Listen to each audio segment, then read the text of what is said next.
আজ সকাল থেকে একটু টকঝাল কিছু খেতে ইচ্ছা হচ্ছিল। তাই ভাবলাম বাড়িতে তো ফুল আছে, তো চলো ওই ফুল দিয়ে একটু নতুন কিছু ট্রাই করা যাক। তাই প্রথমে ফুলগুলোকে নিয়ে ভালো করে ধুয়ে ইচ্ছা মতো কেটে নিলাম।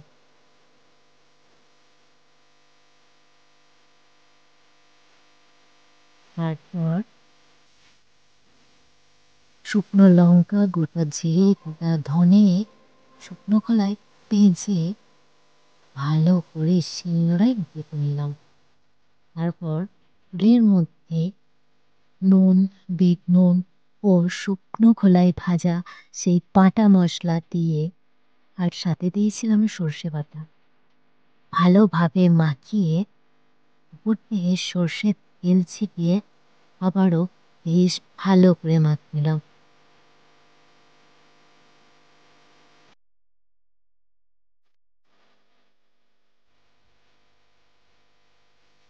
মাখাতে মাখাতেই যেন জিভে জল চলে আসছিল। উফ, আপনারা তো সবাই কুল মাখা নিশ্চয়ই খেয়েছেন। তো আমার নতুন করে কে কে খেয়েছেন কমেন্টে জানাবেন কিন্তু।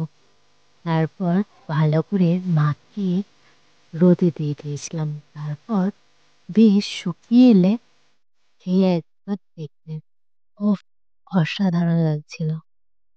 তো আমার ভিডিওটা ভালো লাগলে লাইক, কমেন্ট, শেয়ার করতে ভুলবেন না কিন্তু।